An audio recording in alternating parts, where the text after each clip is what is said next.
So Jay, I was thinking about, you've got the unique history of launching a campus, our first campus. You've overseen multiple campuses, and now you have a line of sight towards the senior pastor role. What does that sort of history from a campus mindset, how does that benefit you as you think forward? Yeah, well, first of all, man, such a blessing to be able to launch the first campus out of Brentwood Baptist Church. The hair wasn't totally gray. It was not gray at all. Says the guy. Yeah, it wasn't gray at all. So that should tell you some things. But honestly, it was such a great adventure. The church supported us from day one, but we learned some important things. One was, remember that we were tasked with creating the essence of Brentwood Baptist Church without the facility, without the large staff, without the large budget. So having to distill the DNA of Brentwood Baptist back down to its essence was a great exercise. But what was amazing was that it worked. Yeah. Like our core group of 50 families caught a hold of what it means to gather and worship, to get people in groups, to go and serve in the community and the world, right?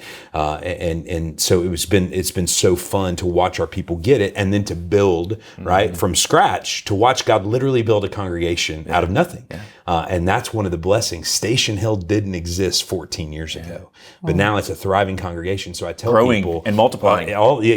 Absolutely. Yeah. So I tell people all the time that one of the cool things that I've got to witness in my life is to watch Ephesians 4, 1 Corinthians 12, these passages that talk about the building of God's church. Again, people, we don't go to church, we are the church. I've got to watch that from scratch. Yeah. And then from that first experience, it's kind of like having children, right? Yeah. Brentwood Baptist, we were the oldest brother. Yeah. So as every other campus has come into the church family, I've been able to welcome that campus pastor. I've been able to sit down with them and say, hey, here's what we learned. Some of those lessons the hard way. Yeah. So learn from our mistakes. We want to help you figure it out in the community. So I've been able to come alongside of each of those campuses and campus pastors, and our team has as well, to help each other. Because in a lot of ways, they could relate to us more than they could relate to the Brentwood campus just because of the size and scope of ministry.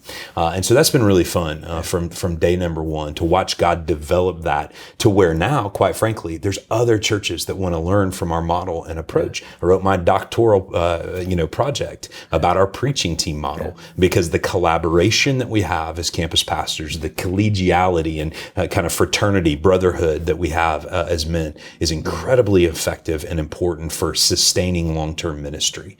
And so one of the joys that I'll have in the senior pastor role is I know what it's like to be at a campus, and I know what it's like to face the unique challenges of campus life, where you're trying to do it. Maybe it feels like on a shoestring budget and without the number of volunteers that you might have somewhere else, but also the joy that comes from watching God answer those prayers, to bring the people, to bring the giftedness, to bring the right resources, to open up the right facility at the right time for God to do what he wants to do next in that community or in that neighborhood.